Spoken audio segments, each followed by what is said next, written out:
ይረሳል ማለት አይደለም። እኛ እንጠነቀቃለን በቻልነው አቅም ማለት ነው። እና በቃ ይቅርታን ጠይቃት። እሷን ምን አድርገን ነው እኛ ይቅርታ የምንጠይቃት? ምን አድርገናታል? ምንም። በቃ ግን እሱ ደስ እንዲለው በቃ ሰላም ለመፍጠር እናቴ። እኔ በጣም ሰለቸኝ። እኔን ልጄ ምን ውስጥ እንደገባሽ አላውቅም።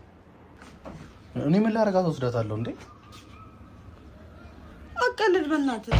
እዛ ውስጥ ወስዳት ነው። እኔ እስክታጠብ ድረስ ልታጠብ ረጅም ሰዓት ወጥቼ ነበር። የት? ሽንት ቤት ነበርኩ። ከዛ ከሱሱ ላይ ደግሞ እንዳላስቆየው ብዬ እዛው ገባሁ።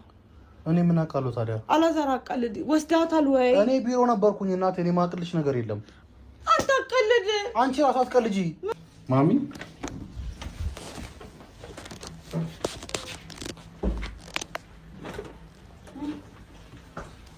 ማንም የለም። በእግዚአብሔር አታቀልድ በእናትህ። ምን ሆነሻል? እኔ ምን አውቃለሁ? ለምን የምቀልደው እኔ? አላዛር በእግዚአብሔር። እናቴ ምን እሷን ወሰደቻት ነው? እናንተ የት ነው የወሰዳችኋት? እናማ እናንተ ናችሁ። እኔ ምን አውቃለሁ እንዴ? ከየት ነው ማመጣት? አላዛር በእግዚአብሔር ገና ደም ናት እኮ ልጅቷ። እኔ ምንም አውቀው ነገር የለም። ንቀቂኝ እንጂ አስተረሽ በደማን ምን ታለሽ?